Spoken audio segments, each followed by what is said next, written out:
Hey, soul survivors, we're going to talk about what an almond mom is and also what is orthorexia. I don't know if you guys have heard of these terms, but there was a little clip back in 2014 from an episode of The Real Housewives of Beverly Hills.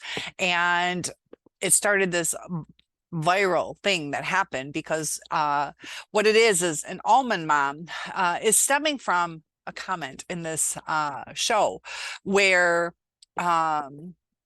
Yolanda Hadid of Real Housewives was on the phone with her daughter, who is a supermodel. Her name's Gigi Hadid.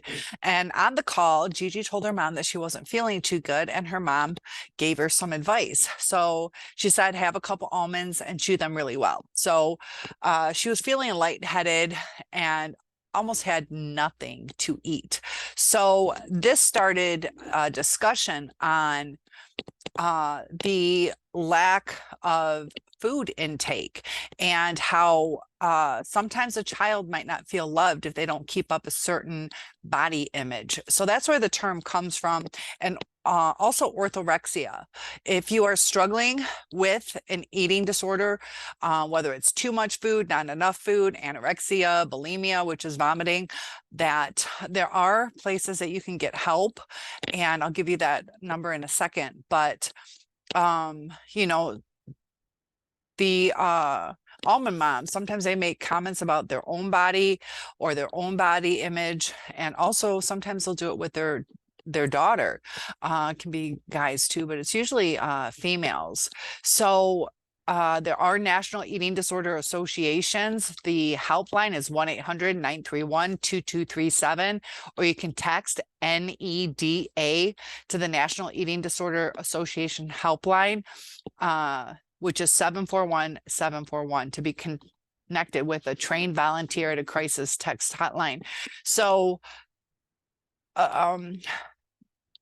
you know, when people cut down other people's body image, it lowers their self-esteem, and then they try to raise their self-esteem by either pleasing the person or going into a depression. And that's why we have to be really cautious on what we say to people. Words hurt people, and sometimes we can think that we're doing a nice thing, like you're a beautiful girl, your hips are just a little too big for you, maybe you need to work out a little bit. That can cause such damage, and a lot of times it's more effective to reinforce the positive behaviors as opposed to the negative. But when it becomes an obsession where you're like, oh, today you're eating a salad, today you're having carrots, you're making good choices, that if you do it too much, that can be detrimental too. There has to be a balance. And a lot of times just leading by example, loving yourself and accepting people for who they are. Self-esteem is a tough one, because we have all the things going on with social media and expectations and the depression that a lot of girls, some guys too, but a lot of females are going through to meet these expectations, that a lot of times women, and it happens with guys too, but a lot of time women fear aging. They fear they're not going to be loved because of the way they look. A lot of times they say men age well and women don't. But that doesn't go to who somebody is.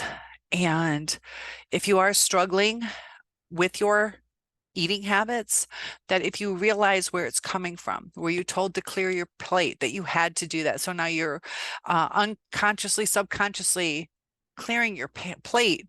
Are you aware of what portion sizes are? Do you feel guilt if you ate something unhealthy? That we have to deal with what's going on in the big picture.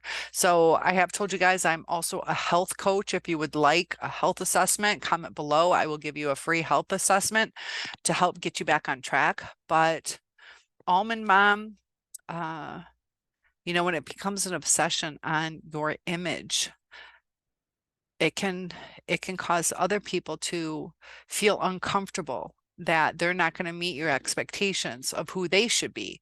So just be aware of that, and you're beautiful with who you are. You know, there are times that people really try to embrace who they are, and we have to realize where we're at. Are we at a weight we're comfortable with? Are we at a weight that's healthy for us? And Are we loving ourselves or have we become complacent? So I hope that was helpful. And there's no shame in being where you're at now. And, be comfortable with you and make the changes if necessary to get you to optimal health. Whether it's, we have to work on our emotions, our mental health, and also our physical health, because as you get older, it gets harder. And I started a program where I was able to get rid of inflammation. So I no longer have arthritis, which has been amazing. The foods that we put into our bodies affect our health, our disease process. So let me know if I can help you. And let me know if you've heard of those terms before.